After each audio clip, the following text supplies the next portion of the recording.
Tom Clark's 6M podcast is a Boink Studios production. And now, on with the show.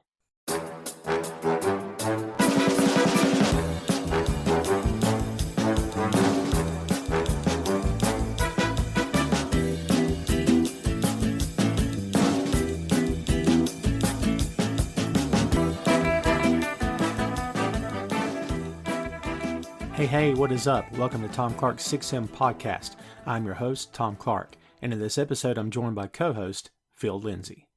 We talk a lot about movies here on the 6M Kids. As you guys know, we talk lots about it. Sometimes we get really deep in the weeds on some of this stuff too, even if it's just fanboy stuff, man. Comic movies, sci-fi, and all that stuff. Sometimes we really go down a rabbit hole that just seems to never end. And we'll give you backstory and facts and trivia and talk about what movie scenes mean to us and everything, and how some films are really important and how they'll tug at your heartstrings, and other moments films will just they'll speak to your personal experience and you'll be able to relate to them in a big bad way. We've done a lot of that here. We're probably going to continue to do that as time goes on. And then other times we do a film that's just flat out freaking fun. It doesn't mean anything. It's not meant to mean anything. It's just basic. Oh my God, did that just happen? And how's that guy not dead yet? Well, guess what? That's what we're doing today with Sin City. Lots to talk about. If you haven't seen this film in a while, you should watch it again. If you've never seen it before, welcome to the conversation because you should dig this. So let's start here. Sin City is a neo-noir crime anthology film co-directed by Robert Rodriguez and Frank Miller, with Elizabeth Avalon and Rodriguez producing, based on Frank Miller's graphic novels of the same name. The movie was made by Dimension Films and Troublemaker Studios, distributed by Miramax, and clocks in at 124 minutes, blending stark black and white cinematography, hyper-stylized violence, and multiple interlocking stories. The film adapts Miller's comics such as The Hard Goodbye, The Big Fat Kill, and That Yellow Bastard. As we said, this sucker, Frank Miller, is the guy behind it. This thing was released in the United States on April 1st, 2005. That's right, kids. 20 years old at the time that we record this. That doesn't make you feel old. I don't know what will. But this movie actually, the budget is $40 million. It made about almost $159 million worldwide. And that is your lowdown for Sin City. So, Phil, here we go. Sin City. Pretty sure you and I have just barely talked about this here and there. Never done an episode about it. We've mentioned Frank Miller on the pod many times before, and some of these actors many times before as well. Dude, were you a fan of this when it came out? Are you a fan now? How's it aged for you? All the above. I think Sin City was one of those movies that it hit me at the exact perfect time in fandom. Uh, like 2005, 2003.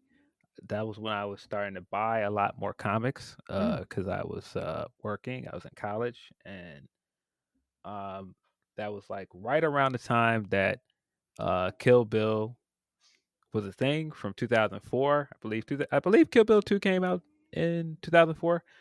So like that kind of style of filmmaking was big at the time. The Tarantino film, the Grindhouse film, and so this hit like at the perfect time. Was like this depiction of comic books. This felt like a graphic novel being made into a movie. I feel like stylistically, this may be like the best attempt of trying to replicate what a graphic novel or a comic book looks like on film. Yeah. And yeah, like I said, for my fandom as a comic book fan, this was like mind blowing. And then, like I said, it was ultra violent, like a lot of other things that were out at the time. This was before uh, my view of Frank Miller was tainted. I still saw him as a pioneer, and yeah, I mean, honestly, he still is a pioneer, despite some of the things that he's done and said since then that I don't agree with. Uh, but also, just like, man, the cast of this movie, I don't know, it was just like it came at the perfect time, at the perfect time for the comic book movie boom. And I feel like it was really revolutionary at that time. And I don't think there's been another movie made like it. No, No, is a quick answer. No, it's yeah, definitely one of a kind. You open the door, so now we're going to walk through it. What about Frank in the past several years? What's hit you the wrong way? Things he said. What do you got? Well, there is some of his xenophobic views on things. Yeah. He's been ultra patriotic, and yeah, some of that stuff has not come across very well. Um, some of his writing has just not been for me as well. Of course, uh, if you do not know, if you were a fan at the time, much was to be made about. I guess to go back, also what makes this perfect timing is at this time in 2004, 2005, there was this thing, kids, called Barnes and Noble, and you could just go and buy graphic novels, Yes. and like it wasn't just like that. The comic book movie boom was where it was. The graphic novel boom was where it was because you could just go into a bookstore and find a ton of things like Sin City or Dark Knight Strikes Again or Dark Knight Returns. All of these like seminal graphic novels. And for a lot of fans that did not go to comic book stores, that didn't have collections of comic books at home, that was their foray into comics. And that was what got them interested in the movies later on. And so Frank Miller had like this resurgence in his career at one point in the 2000s because of the popularity of some of his biggest graphic novels, like the Dark Knight series. And then that also got us things like All Star Batman and Robin, and like I said, I Yes. very very much enjoy the initial Dark Knight Returns. Very much am kind of on the fence about Strikes Back. Right. Not as big of a fan of that one. Uh, All Star Batman and Robin is just not for me. And his writing style in that book is a lot of where I'm like, yeah, we've uh, we've left the reservation, man. And of course, Frank Miller lore. There was a pitch to do another Batman book where he faces terrorists, and that was not made with DC. That ended up becoming an indie book that was Holy Terror. Everything I've seen of Holy Terror, I opened it once in a store and flipped through and read bits of it. Yeah, no thanks. I've never checked that out. No thanks. It's as bad as it looks. And I again have not read it. I've read reviews of it. Um yeah, no. I'm good. Yeah, I mean, look, I understand what you mean. Things have changed, and Frank was at one time held in very very high regard. He was the Absolutely. right. He was the rebellious, long haired, and people's like, well, he came from out of nowhere. No, he didn't. He'd been around for a while. It's Mhm. just that when he was finally given the reins to really flex his creative muscles and put his ideas out there, you know, I'm telling you, man, that Batman series. I mean, it's just Yeah, one of the best Daredevil writers there is. one hundred Um percent.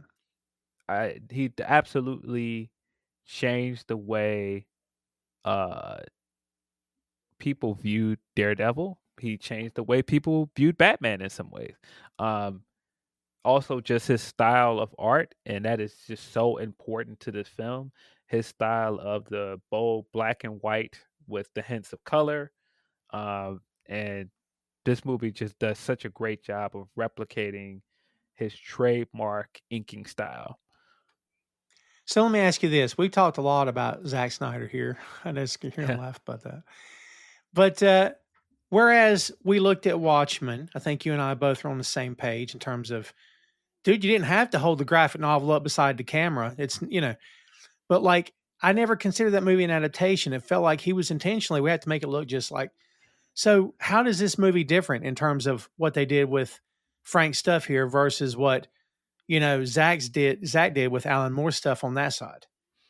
I think a big difference here is that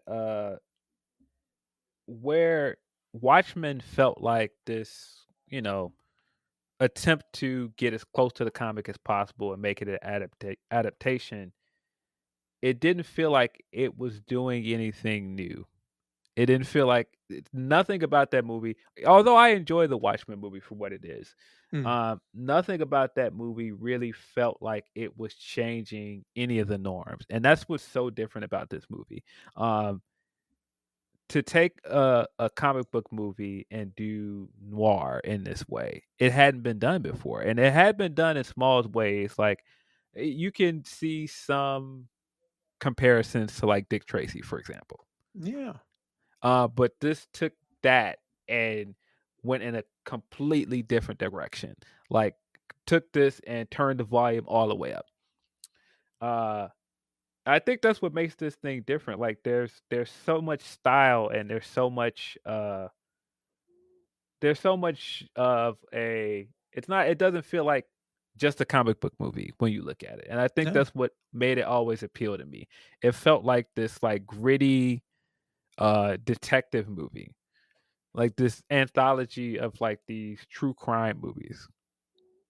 Yes, it does not feel like a comic movie. You're totally right.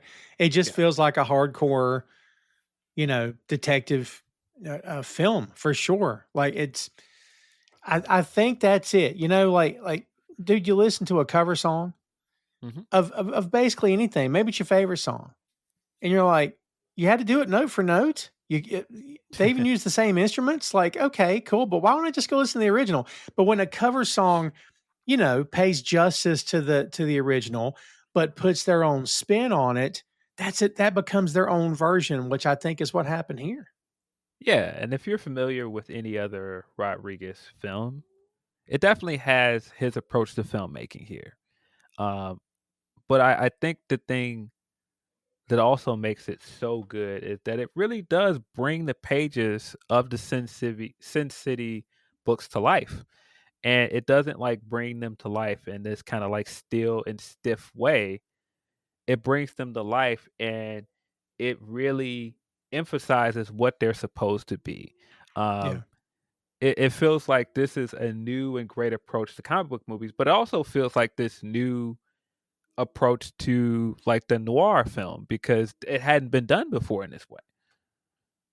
Yeah, and it's we were talking about like the violence and stuff. The violence is insanely over the top, is unapologetic. It is ridiculous. Like Bruce Willis gets shot like 47 times or something by a gun that never needs to be reloaded. Yeah. And he lives. Like it's Yeah, great, man. it's it is perfect for the time period where it came out. It is utterly ridiculous, and if you think Mm. about a lot of things in this movie for too long, you're like, "Well, wait a minute, that doesn't make Yeah. sense at all." But it's exactly what it's supposed to be, and I think if you take it too seriously, then you're kind of missing what makes it special. Yeah, dude, I couldn't agree more. It's absolutely ridiculous. But again, if you just take it with a grain of salt, it's fine. Did you get into the Sin City books? Do you have them in a long box somewhere? Did you get a graphic novel or trade paperback? Or no? I I didn't, but I it again it's just that era of buying comics and being in comic book stores and it was just something about like something because this was this was before comic book movies became like a mainstay. Um and Mm, we had so many that shied away from the source material. This movie is like so like it's such a love letter to the source material and it's such a love letter in some ways to the genre that even if you didn't read Sin City books there's no way you couldn't appreciate it as a fan of comic books. because you knew what they were going for. That's Yes. right. I mean, That's the key. yeah, just I mean like the way that it wasn't even just like how the black and white and like the stark contrast looks so similar to Frank Miller's inking style, but just like sometimes how the scenes would like go and like shift from left to right. It would give Mm, you that same feeling of like turning a page. yeah, good call. Good call. That that Dick Tracy film, we actually covered that here on the 6M kids. Go check that episode. I think it went pretty well. Phil, a lot of the talk at the time was well, you can't do a Dick Tracy film because you can't make Dick Tracy look like Dick Tracy. It wouldn't look like that. And we're like, okay, but they sure went out of their way to make the villains look like the comic strip. But Warren Beatty didn't Yeah. have to wear prosthetics, right? Like, dude, when you see Sin City in comic book form, you're like, well, they're not going to make that into a movie. That how, dude? They do a pretty bang up job here, especially with Mickey Rourke. Man, I won't say he's unrecognizable, but man, they do a pretty good job making him look like the book, man. Yeah, it's pretty close. He puts on the prosthetics. He has like the ridiculous hairpiece and everything. And man, if you just look Yeah, at the cover of and the posters for this movie, and it has the silhouette of Marv walking down the street with like the rain and everything, it looks exactly like the comic. It looks as close as you're gonna get to the comic. it does. My goodness. Yeah, he looks great, man. He I mean, it's easy to say he steals the movie because there's so many. I won't say it's easy to say, but maybe it is because he got a lot of press. But like you said earlier, there's a huge cast here. Does he Phenomenal steal the cast. movie even from Bruce Willis, you think? I think I think it seems like he steals the movie because the movie has so many quotable lines, and he goes into this with such conviction. It's such a ridiculous movie, and Yeah. he plays it like perfectly. He plays it exactly like you'd expect. Like, uh, he's fantastic here. I believe this is one of Mickey Rourke's best performances, but I think it's because he is full in. Yeah. It never feels like he's phoning it in with these lines. Like all the lines are stupid and ridiculous, but and I say that for just a lack of a better way of describing it. But just like, man, all of his lines of man, that's a mighty fine coat you got there. Yeah. Or when he's listing off all of the things he's going in for the kill and his plan, and the last thing is my mitts. Yes. And he keeps calling the sister Gold. It's oh, I'm sorry, I didn't not need the meds. If you have a condition, you need to take your meds. The way he narrates, well, they all narrate everything. Yeah, It's I mean, very but good. that is such a hallmark of like the noir films Yeah. and like the detective films, the narration. And he's so great. Like his narrations are so great. And it feels exactly like those kind of comics as well, of like the repetitive narrations. Like she smells exactly like angels are supposed to smell. And Yeah. it's like and like I said, he reads those lines with just such conviction. It never feels like he's just like, yeah, I got to read this stuff. So here it is. Right. That's another guy that I won't say he got wonky. He's always been wonky. Okay. But I think it's gotten progressively worse in the past couple of years, especially.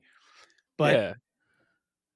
I don't know, man. Like that's just his thing. I'm not saying that the bad stuff is his thing. That shouldn't be his thing. But his quirkiness and him going for roles that maybe other actors wouldn't go for. Yeah. At one time, that was part of his charm, Phil. Mickey Rourke is one of those guys like Nicolas Cage where Yes. um y- you would think just looking at this guy, like if you just see a picture of him and then you just like think like, huh? What? Or even like the way he speaks, if you look at his interviews and just how over the top he is, it's like, how does this guy have a career? But then when you look at some of the movies that this guy is, it's like it's Mickey Rourke, man. I mean, when you think of like The Wrestler and some of the Mm, other things he's been in, he's just a phenomenal. He's just like a once in a lifetime kind of actor, man. he is. Uh, he's just one of those over the top guys and personalities, but he just completely throws himself into these films as well, and that's part of why it works. That's part of his appeal. It's one of those things where it feels like it shouldn't work, but it does. Like, that's why Nicolas Cage is such a perfect example because like it feels like this shouldn't work, but it does. Yeah. Yeah, he's great. I mean, I do like the way they tie all the stories together in the movie, how characters are coming into contact with each other and never really see each other, but Yeah. like we're following them from one scene to the next. I do like that. The bad guys win an awful lot in this movie, Phil. There's no Yeah. right. There's heroes are not really saving the day at all in this movie. Yeah, I think that that's one of the great things about comic books, especially like these kind of comic books, indie comic books like Dark Horse and some of the stuff that we were seeing from stuff outside the big two is that you can see the bad guy win, and they can do tell an interesting story around it. Well, they definitely did that, yeah, but I'm always a sucker for a happy ending, and we did not get that here. You did Like, not get many happy endings here. no, not really at all, man. Dude, there's a way more cast to talk about here, of course, and usually we go person by person by person and break it down. We'll be here for 3 hours. So, kids, here we're gonna read it down for you. Bruce Willis, Mickey Rourke, as we said, Clive Owen, Jessica Alba, Rosario Dawson, Brittany Murphy, Josh Hartnett, Devon Aoki. Let's see, Marley Shelton, Alexis Bledel, I think. Nick Stahl is here. Jamie King as Goldie and Wendy. The great Michael Clark Duncan, Michael Madsen, Powers Booth, Curly Bill is in this movie, kids. Hmm. Benicio del Toro is here. I'm going to say something that's going to sound really mean, but this Del Toro looks much better with all the prosthetics on, dude. They de-aged him by doing that, man. Yeah, he looks almost unrecognizable here. He's got the Yes, wild hair going, but he's still got his trademark voice. sure. His delivery of some of the lines is just phenomenal, man. Uh, man, the thing that I love about this movie is it's so out there and it's so like it's got this big cast of characters and man, like because the cast is so good that it just feels like they really bring this city to life. It really feels like this living, breathing thing. Yeah. Yeah, for sure. Let's see. Carla Gugino, Rutger Hauer. If you're an 80s kid, you know who Rutger Hauer is. Nick Hmm. Offerman's here. Elijah Wood's here. Tommy Flanagan's here. Yeah, and that's not even all. Lisa Marie Newmeyer as Tammy. I mean, we got a lot of great actors here, man. Like that just goes Yes. to show you, I think, the amount of, respect Rodriguez has in the industry. People want to work with him. I assume that's a lot of it. The fact that this is a Miramax film, which, Yeah. if you're of a certain age, that Miramax logo popping up on the screen, you saw that a lot as a kid. It's kind of Yeah. It's cool. just that time period. I believe Kill Bill was Miramax as well. I think so. There's some other Kill Bill connections here too, because the swords used by Miho are some of the ones used by the Crazy Eight in Kill Bill Volume One. Oh, I didn't know that. Yeah, very cool. Yeah, and we talked about Rodriguez's makeup. Supposedly, I'm sorry, about Del Toro's makeup. Supposedly, Rodriguez didn't plan for him to wear it, but Del Toro insisted on it. Boink Studios YouTube is the home of Tom Clark's 6M podcast. Tom Clark's Main Event, Bear Mode, a podcast review of The Bear, and Two Nations Under Ted, a Ted Lasso podcast. Subscribe to the channel for archives that date back to 2014, with new content being uploaded every week. And check out boinkstudios.com for links to every podcast platform, social media, special announcements, and a lot more. Bookmark the site today. Tarantino later commented that makeup being so good that people actually forget that's not what Benicio looks like. I totally agree with that. Yeah. So, Yeah, man, I think that that is a big part of this movie of like these actors coming in and they wanted to completely embody these characters. They didn't want to. It couldn't be just like Bruce Willis playing a detective character. We've seen that before. yeah. And I think that that's what made this movie stand out in a lot of ways. Josh Hartnett, I believe he had not worked in years before making this movie. He took this movie on a whim, and it's part of what got him back in acting. Is that the story? I think so. He's great, and we don't see him a whole lot in this movie. But man, when you see Josh Hartnett on a movie screen, Phil, he just looks like a movie star, doesn't he? Doesn't he? Like, Yes, he does, and that's what's so surprising about him showing up here because we hadn't seen him in years, and it was just like, wait, what happened to this guy? And it felt like such a brief cameo. Like, hey, I kind of want to see more of this character because he's so great. And they do this great thing with him where he bookends the film. He opens the movie and then he mm, closes the movie, and it's such a yep. great callback once we see him at the end of the movie because we know exactly where it's going. But that's again what I appreciate so much as a fan of comic books and like a fan of, continuity and a fan of like opening a book and seeing a guy from another book you're reading show up over here in a cameo. And they definitely crystallize what that feels like with this movie. Like you're watching a story unfold, but then you're seeing this other character in the background. It's like, well, wait a minute, what's he doing here? Mhm. Yeah, that's pretty cool. I love the way it was shot. Um, I mean, I don't know if we could say that this movie was a runaway hit. I mean, it made almost 159 million, as we said at the opening, with a Yeah. budget of 40 million. And Yep. on Rotten Tomatoes, it only got 76% score. But I don't know, man. I can't recall at the time if I remember this people saying, "Oh, this is a great film. You got to go see it." I don't recall any of that being said unless I'm just misremembering it. Definitely a cult classic. Hmm. It definitely has its cult following. But I think it's just it hit at that right time for a lot of fans. That's definitely why I have a physical copy of that somewhere.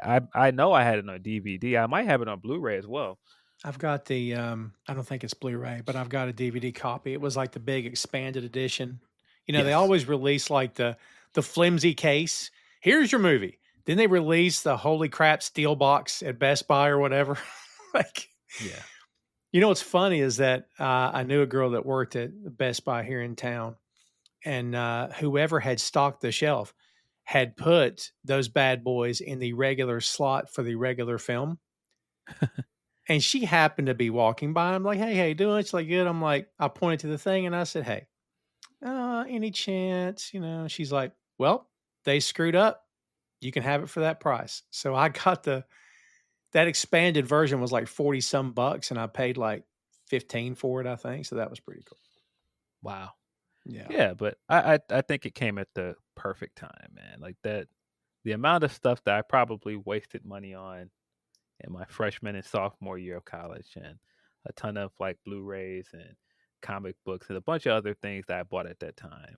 Mhm. Um, Sin City was definitely a part of that time period. And man, it's just something about it, like the way that the posters looked, the way that the cover for the DVD and everything looked when you bought it.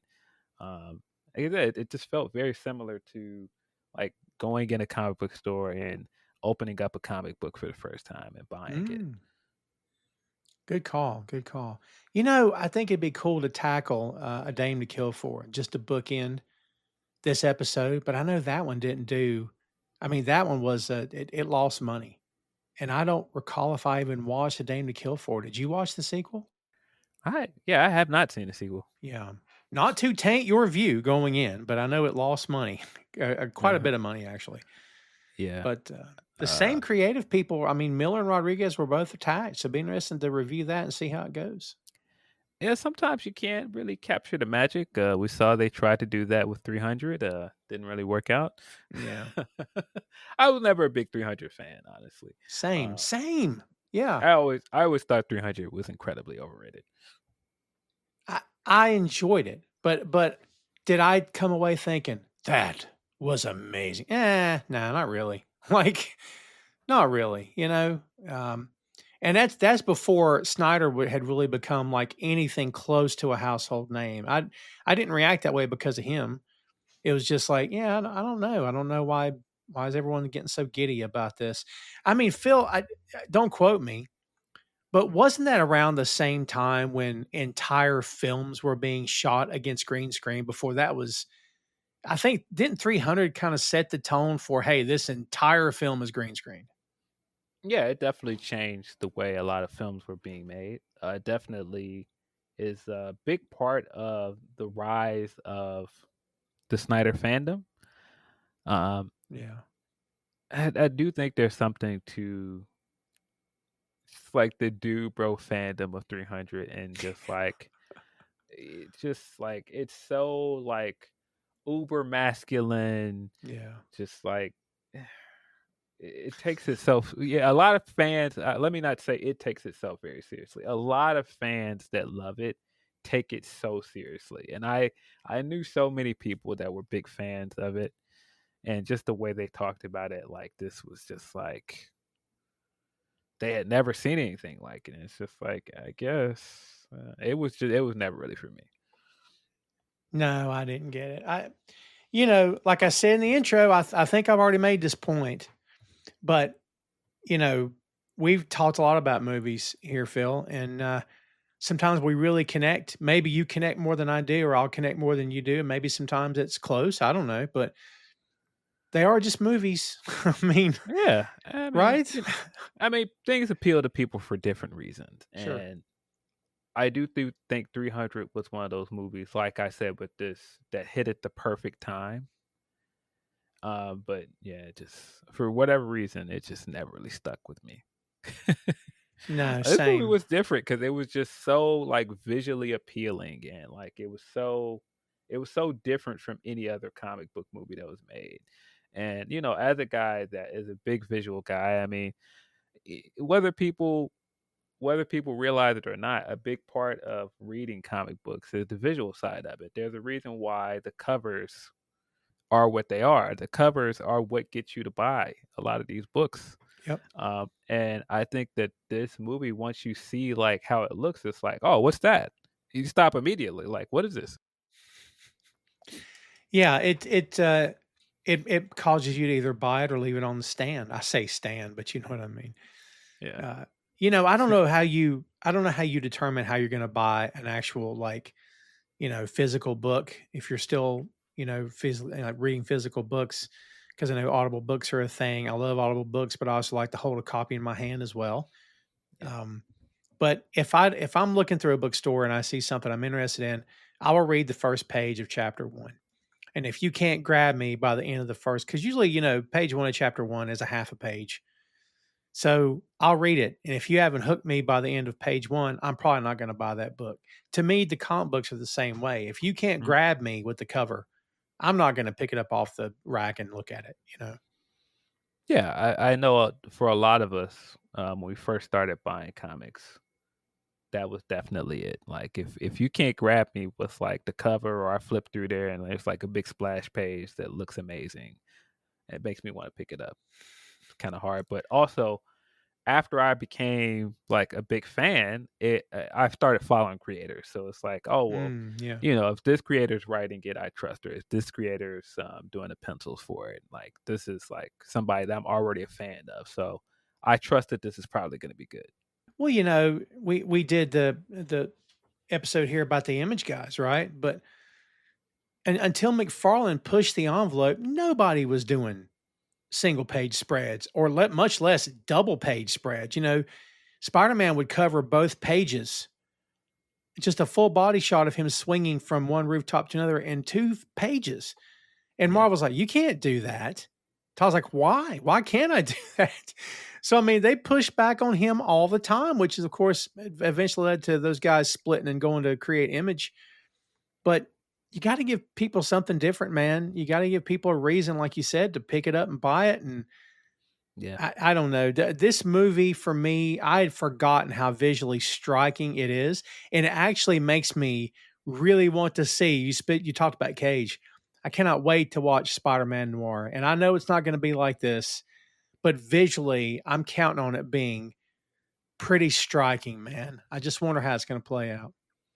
yeah, yeah. I think that it's one of those movies up there now with like Into the Spider Verse that tries to do something so different Mm, with an adaptation, that tries to bring a lot of what makes those comic books feel so different from any other form of media. mm, And I mean, like the Speed Racer movie is another one like that, where it's not necessarily a comic book, but I feel like Speed Racer worked because it's one of the few times I've watched something that's live action that really replicates just how striking anime looks. yeah. Yeah, when anime's done right, man, you get the right creative teams behind it. It can do really good things, man. I think it depends on what it is. We've been talking about Miller a lot here, you know, uh, which is of course, necessary when you're talking about this stuff.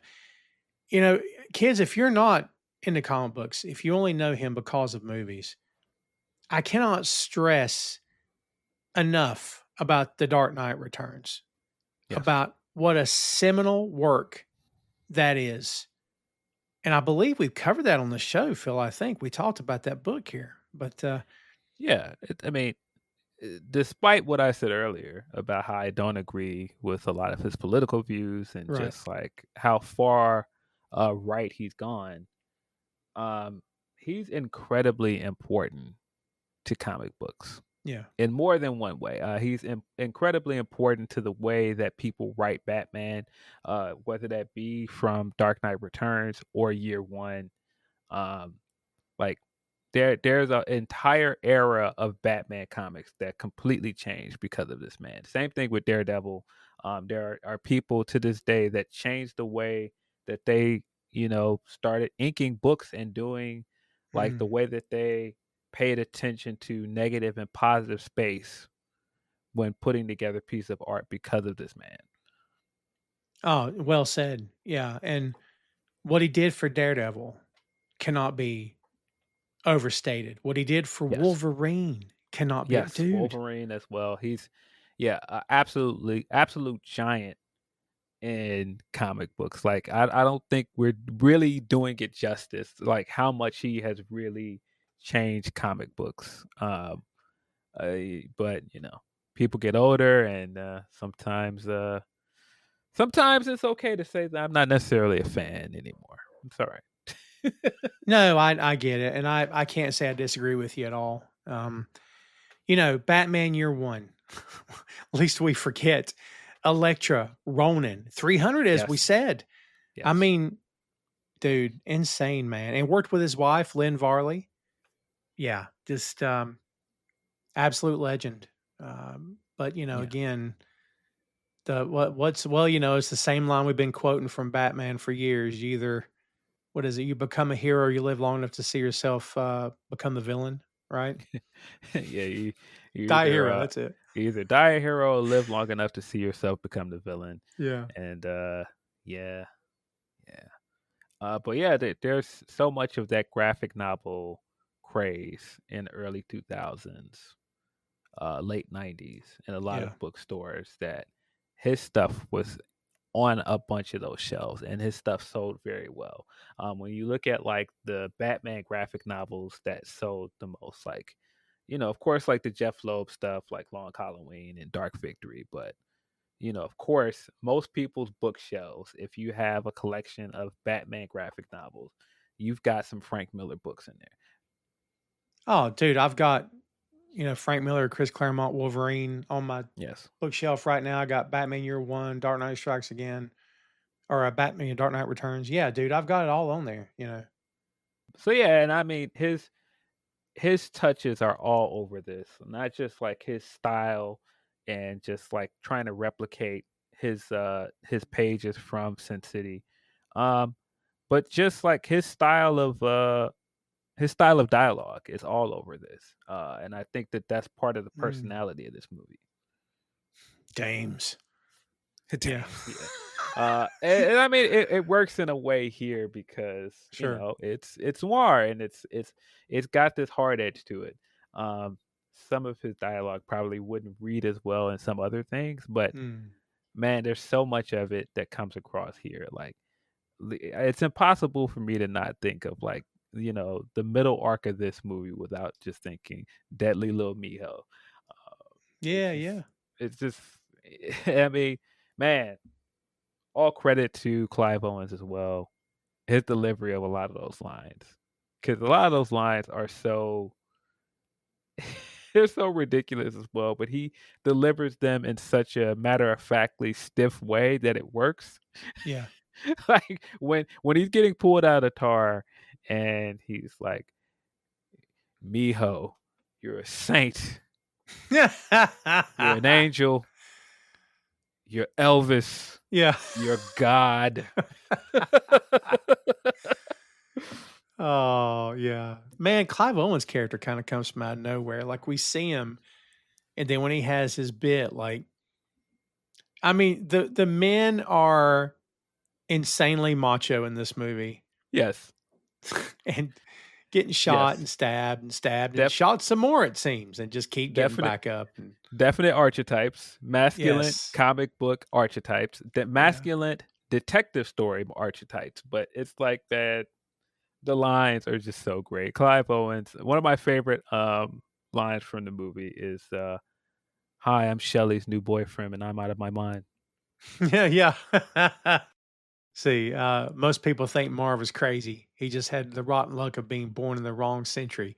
He'd be right at home on some ancient battlefield swinging an axe into somebody's face, or in a Roman arena taking his sword to other gladiators like him.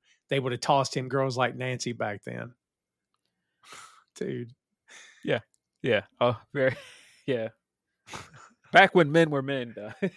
Yeah. You know, that right there, that toxic masculinity that we've heard so much about. By the way, kids, it's 100% true. If you think it's not, you might be part of the issue with what's wrong with stuff. Tom Clark's 6M podcast is sponsored in part by Radius Law Group. Every day, Radius helps individuals, families, small businesses, and nonprofit organizations throughout North Carolina, Florida, and Pennsylvania resolve their legal issues by providing effective legal counsel in the areas of estate planning, as well as elder law and Medicaid. Radius Law holds the radical belief that working with a lawyer can indeed be enjoyable. So give them a call at 1 800 519 5667 for more information and tell them that Tom Clark's 6M podcast sent you. It's okay for entertainment, Phil, but when you go into other corners believing that stuff, like men need to be men and women need to be what, but you're essentially saying men need to be tough, women need to stay in the kitchen. And I don't know. Yeah, I think you just take that too far one direction. It doesn't need to go, dude. yeah. But the thing that I love about this movie is that the most toxic men are the bad guys, and toxic masculinity in a lot of ways is punished in this movie. Sexual deviancy and stuff in this movie is punished. Um, It's there's true. a righteousness to the men on the other side. Uh, all of the protagonists, because most of the characters in this movie have like a edge, or nobody's totally clean in this movie. But Yeah, I for think sure. all of the people that we're supposed to root for have a righteousness to them. Like even Marv, Marv is very masculine, but at the same time, um, he's not. He believes in standing up for women. He stands up for very specific convictions and things, and like I said, he you would think the way that he's used here that he be over the top masculine, and it doesn't work. But it works because, like I said, it's not just like, oh, he's this big tough guy, but it's like he's this big tough guy, but he also seems like this big tough guy with a heart of gold, and you want to believe in everything that he stands for. Yeah. Yeah, well said. Bruce Willis. We know that Bruce is going through a really, really bad time. And Yeah. all the best to Bruce and his family. I don't know how history thinks of him now. I don't recall there being anything, tell me if I'm wrong, but I don't recall there being anything out of sorts.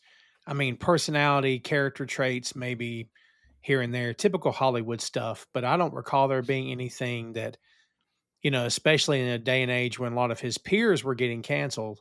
I don't recall there being anything with Bruce, but man, seeing him in top form in this movie and looking great and such a good actor, man. It's such a shame to see where we are now with him.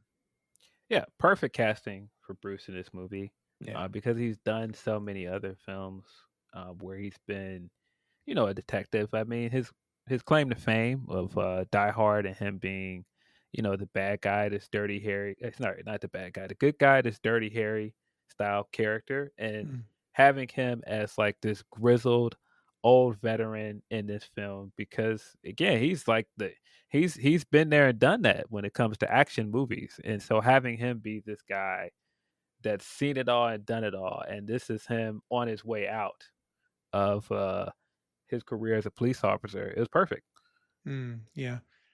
I thought he fit right in. It's kind of like that, which he was in those Expendables film too, but it kind of had an Expendables feel where like these actors were known for doing these things and now they're doing them here. So it felt very familiar. Michael Madsen was another example of a guy that had Yes. done things similar and he just fit right in here.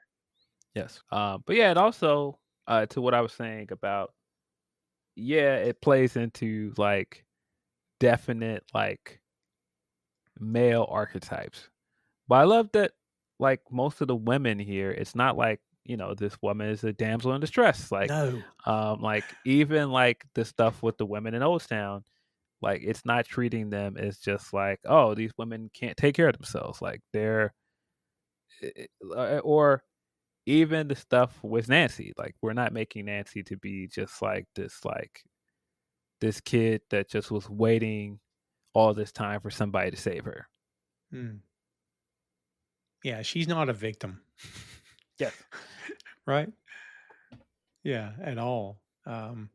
That's a good pull. The fact that these women are not they're not typical damsels in distress because they very well could have been portrayed in that Yeah. light, and they're not here. Yeah, I mean, that's a big part of like the noir film as well. We get like a flip of like the femme fatale character with Wendy. Yeah. Um, one of the most over the top things in this movie is just like, yeah, when you really think about that, so it's like when Wendy shows up and we get the twist that she's not Goldie, which man, the way that they film Jamie for this movie, she looks incredible with like her hair flowing in the wind, Oh yeah. and just like even like like the scenes where you first see her as Goldie, and like the way that they do the color grading and stuff on her hair, and they have like the flowing like red covers and stuff. It just looks incredible. But yeah, when we see Wendy and she's like, "I'll get you. You ruined everything," and then the next time we see her, she's like hitting Marv with a car, and he's like comically flying through the air. It's so ridiculous. Yeah, it's yeah, crazy. Back then they were calling her James King. Like when she first broke in, she was going by James King. Hmm. And it became a thing where it's like, wait a minute, it's a guy? No, it's oh, okay. I don't know. Like she dropped that eventually and just changed it to Jamie. So I don't know if don't know if she was paying homage to someone in her family or if it was just a clever ruse to get attention. Don't know. But she looks the part. She's great. I think all the women in this movie, especially Rosario Dawson, like Yes, just great. And she didn't get much screen time, but she's awesome. she's so fun in this movie. Yeah. Of course, she's worked with Rodriguez on other things. Yep. But yeah, she was perfect in this film. Um, yeah, just the cast of women and just how incredibly differently they all look. Yeah, for sure. And at the end, I just can't say enough about just how great this cast is. But just this huge cast of characters, and it's not just like, all right, we've got all of these, like I said, masculine stereotypes, but none of the male characters look the same. None of the women look the same. They're all distinct. They are all distinct. That's a good call. Yeah, no one really looks like anybody else for sure. They all look like their own individual characters. So, the Yellow Bastard in print in comics is something much different if you try to adapt that. But buddy, they did not. They did not hold back. They just a faithful adaptation if ever you saw one. Is it too much? Does it take you out or is it just so ridiculous the whole movie's ridiculous so it fits? Yeah, I think it's just that the whole movie is ridiculous. And again, you're supposed to be rooting against, corruption and like and someone like him that is like a outright pedophile, and Hmm. yeah, it is a lot. The way he meets his demise in this movie is it's a lot. But I think, like I said, it's palatable because you want to root for comeuppance for these characters. You want to root for all of the protagonists to win, even if the protagonists don't really win. They don't win, man. It's kind of a downer. Is it too much that the bad guys are going over here or what? I think I will say I think that it does work because even it is very sad what happened to Marv, for example. Like Mm. Marv goes to jail, he basically gets framed for everything, and um he gets like that moment with Wendy in a cell, and it's so touching. But he stays Marv all the way to the end when he's sitting in the electric chair and he gets shocked and he's dying. He's like, "That all you got, panties?" It's Yeah. such a great moment, and I couldn't think of any. I couldn't do anything but smile at it. It is a very sad moment, but um, I was sitting there smiling ear from ear when it happened because I'm like, Marv, he lived exactly the way he died. Right? Yeah, it's just ridiculous because he's narrating the moment they sit him down. He's like, now they're hooking me up. Well, about time. Like that's fine. You Yeah, know? the pastor comes in to give him his final rites, and he's like, "I don't have all night. Yeah. Let's get to it. What are we doing? Let's get to this. We got execution to get to or not." Like, I mean, I think like the stuff with Nancy, uh, it's done so well. It's written so well. Mm. All of the callbacks are done so well. So when he does basically commit suicide, it doesn't feel it doesn't hit like it's supposed to. Like well, let me rephrase that. It isn't as much of a downer as it should be because it's such a heroic moment. Mm. Yeah, I mean, I guess. Yeah. Because he's like, well, there's only one way to do this, right? Because like the bad guys are never going to stop. They're just relentless. They own the entire city. Did we ever get the name of the city? Because I can't remember all of a sudden. I believe it's. I don't know if it's set in the movie, but Yeah, I don't know that it is. Maybe I'm wrong. it's a fictional city. But Yeah. uh, but yeah, just to call it back from the beginning of the movie and just like Mm. fair trade. Fair Um, trade. Yeah, it's good. and I think also with the story that they're putting across of like Nancy had fallen in love with him and there was no life for him and Nancy. If all of this worked out, there was no life for them together. They weren't going to end up together. Yeah. And she didn't understand that, but he's old enough to understand it. Yeah, because he tells her he loves her, and I'm like, you don't know this girl. Like, Yeah, you know. she's just like so in love with him and all these other things, but she's 19. She has her whole life ahead of her and he can't let her stick to this fantasy. I mean, she was essentially putting her life on hold, still sending this guy letters in jail and Mm, like not dating anyone. And he had to take himself out of the picture for her to move on. yeah. And plus, with him dead, the bad guys really have no reason to go after her now. Not really. Yeah. So, kids, as we said earlier, this movie is broken down into different parts. It begins with the customer is always right. Part one, that's with Hartnett's character. He is the salesman. And we also have the yellow bastard, which is part one. And then we have the hard goodbye, the big fat kill, and the yellow bastard. That yellow bastard, part two, which is how everything kind of pieces together. What'd you think about the way it was pieced together? Did anything feel out of place? Did you like the order? What do you think? I think it was perfect. Mm, And it's a very Tarantino way to make a movie yes. of like moving the time around and like putting things out of sequence. But I think using the yellow bastard as like the opening and close of the movie is perfect. Um, yeah, we get the stuff with the salesman early, like that's the open and really the open and the close. But we get the stuff to set up like how terribly corrupt the city is straight away. Mm, And you could already see when you see what happens to somebody that is like a tenured cop that there is no fair. And so when you're seeing what's happening to Marv, it's like, yeah, if they do that to a police officer, yeah, there's no hope. yeah, you're a two-time ex-convict. You're no, this isn't gonna work out for Marv. What was the most surprising casting in this film? Was it Elijah Wood because it was such a different role for him? Yeah, that was so out of left field, and man, the way that he is so creepy and cold in this movie, like that face, like he's just sitting there like emotionless staring. Oof. It is chilling. Like early on when we get the silhouette of him standing in the doorway and like it just shows like his face and like the washed out um glare over his glasses so you can't even see his eyes. Yeah. It's so creepy. It's great the way it was filmed. I mean, the way everything was put together. It's insane how it does pay homage, but it also makes it its own thing. Like the white Yeah. blood that they got in the movie was not easy to do. So they Yeah. use fluorescent red liquid and bathed it in black light. And in post production, liquid was turned white. Yeah. That much work just for the blood itself. Yeah, I mean, just like even like this is like supposed to be this big moment of the suicide at the end, and it's in just the black and white, and you see like the white splatter. It looks so cool.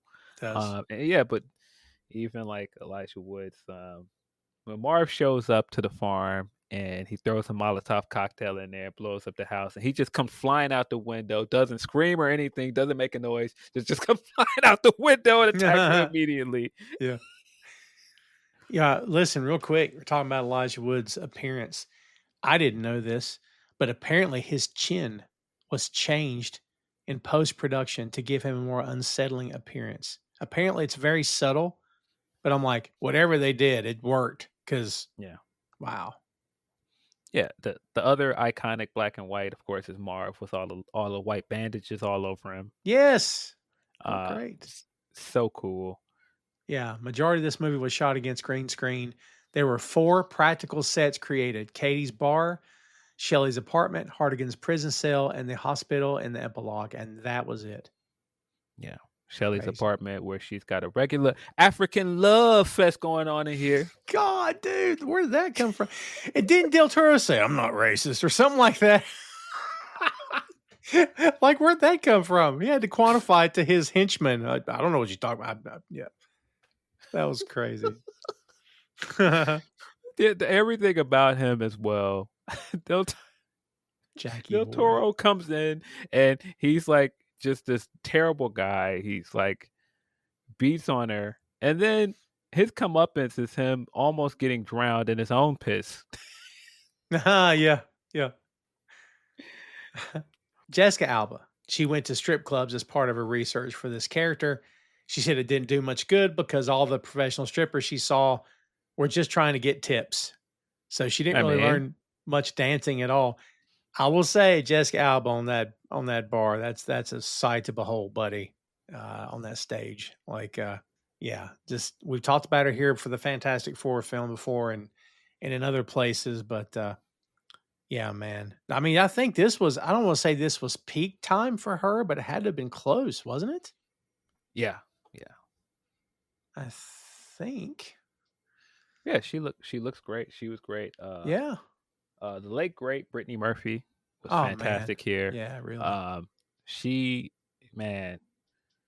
just I just can't say enough about how great of an actress she was, how unique she was. I've done a big rewatch of King of the Hill recently, and Luann is often the funniest character in several of the scenes. She is. And it's just because of the way she plays it. And it's the same here. She doesn't get a lot to do in this movie, but she plays her role so well. Yeah. Yeah, rest in peace to her. That's a shame. Complete accident too. Nothing sinister about it. I don't think she had elevated levels of hydrocodone, which is a narcotic and other things, but she also had the flu. So, like, I don't know if you can put anything together with that. I think the girl was sick. I don't know. Like, yeah, it's a shame. It's a shame. Yeah, because she's great here. I think all, like we said earlier, all the female leads are just fantastic. You know, it makes me wonder. We talked about that sequel. I mean, this wasn't a cheap movie to make by today's standards. I don't know what 60 million would be in 2025 money, but probably, I don't know, 150, maybe 200 million, maybe. I don't know. Maybe I'm too high. Mm-hmm. Well, excuse me, 40 million was the original budget. Like, I don't know, man. I guess they just used the source material as much as they had that Frank wrote and they made it work. And then they did that Dame to Kill For sequel, but that was it. I got to tell you, man, I kind of feel like this thing could have a second life as a streamer, like as a weekly, 8 episodes in a season here and there. Don't have to be too many. But Yeah. I don't know. Could you envision someone picking this up, kind of like, you know, was it Damon Lindelof picked up The Watchmen and made it another series? I think that might be cool to see. Yeah, I think it would definitely work as like a episode of the week, which is a different story every week. It's a different part of Sin City every week. I Yeah. think it would do very well. Um, I thought at one point there were talks about doing a movie, doing a TV or streamer for HBO Max. I don't know where that went, but I know that there was a rumor of it at one point. In 2017, yes, the news broke about a soft reboot of the series for television. And it would be with new characters and timelines and be more like the comics rather than the films. In November 2019, Deadline reported Legendary Pictures bought the rights for the TV series and are developing both a live action and animated series of Sin City with both Milan Rodriguez and talks to work on the series executive producers. That was 8 years ago. I mean, Mm, going on, 6 years, 6 to 8 years ago now. I mean, dude, that's a lot of time passing. Who knows if it's ever going to happen now? yeah, I just couldn't remember if I remembered right or not. But I thought that there was a talk of a TV show. But I do think it would work very well as a TV show, especially in a day and age of a streamer. Yeah. I think now like it would do very well as a TV show. It just, streamers have just changed the way we consume content now. Like, Yeah. I was venting. I won't vent. I'll try not to vent too much, but I was venting about this a night or two ago. Like, streamers they promised us, hey, this is better than terrestrial television. You don't have to worry about ads. You get original programming. I'm like, all right. Look at it now in 2025. The cost of streamers goes up all the time. Yes. Like I think like every platform with the exception of maybe Max has ads and like everything you see. They're rebooting TV shows and old movies. I'm like, what happened to original? We're not commercial. What happened to all that? Dude, things have really changed in the past 10 years, man. Yeah. Uh money Yeah. changes everything. Yeah, you can say that again. Jeez. Yeah. But you're right. I feel like it could have a future as a streamer as well. Yeah, I don't see why not. I mean, the size of this cast, man, it's unreal how big it is. And like, depending on what the property is, we can see a ensemble cast like this for whatever movie. But man, I don't know if we'll ever see this kind of assortment, especially of these particular actors again. Let me ask you this. A lot of Frank Miller stuff has been optioned. Is there Hmm. anything that hasn't been done that you'd be interested in seeing? I think there's been so much done of his stuff, man. Like Uh I Ronan, I perhaps? I do think like if we got a Daredevil movie, because we haven't gotten another attempt at a Daredevil movie. I think I Mm, would like to see more of an approach of Frank Miller's stuff. mhm. I would love to see it kind of done in the same way with Matt doing narration. And it doesn't have to be outright noir, Ooh, but I think it should be similar to Frank Miller's Daredevil. I love that actually. Just as long as it's got the right cast. Because Yeah. they're crushing it with that TV show, man. I just can't imagine anybody else being Daredevil at this point. Yeah, I saw some of the stuff that they showed at New York Comic Con. Very excited for a second season Oh, of I Born can't Again. wait. Jessica Jones, baby. I can't wait for that. I mean, I think the Defenders have deserved another shot for a long time. And supposedly the cast has just been on standby. Like, anytime you guys are ready, we're ready. Yeah, So, supposedly the update from New York Comic Con is that Kristen Ritter has known for a while that she's coming back. She just couldn't say it. mhm. But apparently she's known for a while. Mike Coulter was at New York Comic Con. He did not say whether he's in the show or not, but he was there. Mhm. Um, I do think there's a very good chance we get Luke Cage back. I mean, the creator of that show has been saying for the longest he wants to do a third season. I mean, Luke Cage is great, and Mike Coulter was awesome. And we covered that here on the show, and there's very few things about that series I did not like. way more positive than there was negative for me. Like, just freaking great. No talk about Finn Jones. We're not going to get Finn coming back as Iron Fist, or no? I don't know. I wouldn't be mad at Finn coming back. I think Me Finn neither. could have a good show with better writing and more preparation to do the stunts and everything. I agree. Because the one episode of Luke Cage he was in, I enjoyed it. Oh, it was great. And dude, that final series of season of Iron Fist is really good, man. So much better than the first season. Yeah, I don't think that I ever finished it. Oh, dude, it's worth it. If you haven't watched season 2, it's worth it. It's better than season 1. Okay. It's very good. They came a long way. I mean, to his credit, Finn seems like a stand-up guy. He never went after fans. He never got upset because people were mad, because everybody's mad at everything anymore. But his only comment was like, "Look, they called me. What was it? 2 weeks before shooting started. He had no prep time to get ready at all. Mm. Like, no time to work with stuntmen, no time to learn fight moves, choreography. They threw him in the shallow end of the pool, man, without a life preserver. Like, I don't know, dude. A lot of that seemed like it wasn't on him. I thought he put forth a maximum effort, man. Honestly, Yeah. It seems like the show is very much rushed out, though. I agree. Totally, totally. Yeah. Well, I tell you, man, I don't know what more we can say about this movie because it is so different and it definitely stands out. After 20 years of this, I'm kind of surprised we haven't had like a re-release. They've been re-releasing movies like crazy for like limited runs in the theater. I just wonder if they think maybe this movie wouldn't fly even on a small limited release. I don't know. How do you think this movie would set 20 years later in the current climate we're in? I think this movie would do pretty well in something like Alamo Draft House or Hmm. like the music box and stuff here. I think it's made for that kind of crowd that's a fan of like the Grindhouse movies or uh the movies that, Rodriguez and Tarantino champion. I think there's a reason why it has such a cult following. Yeah. Yeah. Good call. Good call. Well, kids, we'll see what happens in the future. I'm not sure if there's ever going to be anything after this. Fingers crossed for that series because I think could turn out to be pretty cool. But I don't know if we're going to see it honestly. As I said before, last any kind of news we heard was 2019, so that's a little bit of time, and everybody's just getting older. So I don't know, man. In terms of Frank Miller, which we talked a lot about him, his background, his impact on the industry, and how people kind of view him now.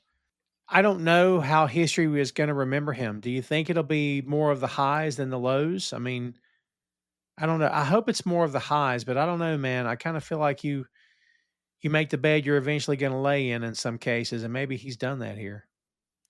I definitely think he's tainted his legacy, but you can't take away his impact on comic books. I think it's gonna be hard to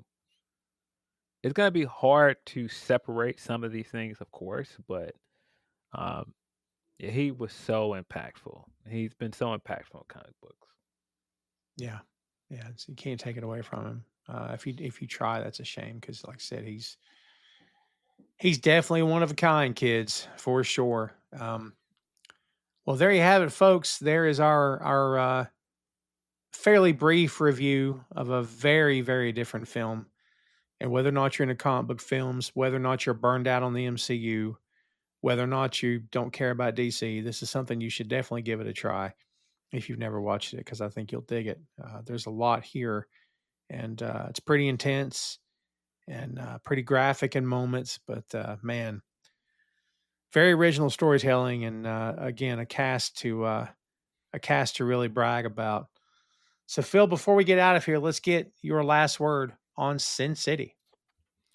Uh, yeah, incredible movie. I love this movie. It's one of my favorite movies I think of all time. Just as a fan of this genre, just a fan of comic books, as a fan of just the style of filmmaking and the creators behind it. I thought that they did a great job of really melding the two styles together. Hmm. Um, man, and when noir films are made well, man, it's hard to deny like how great they are. And like when you think about how many other films they probably could have made in the same style. Like they probably could have done something like The Shadow or something else, and Mm. it would have worked really well. But it's just a testament to just like how well this movie worked and the timing. Timing is so important for a lot of things, I suppose, because I don't know that there will be another movie like this for quite some time, and I'm sure, like we've seen people try to replicate it. Like there's that the Spirit movie that did not go very well. Oh, yeah. But yeah, this was just, man, perfect timing, perfect cast, perfect creators and minds behind it. Um, I think it helped that Frank Miller was on the other end of the camera as well as a co-director here. Mhm. Um, yeah, I love this movie, man. I think that there's a reason why it has the following that it does, and I think it's going to continue to have that following. Yeah, dude, I couldn't agree more. Yeah, there's just so much here to love about this movie for sure.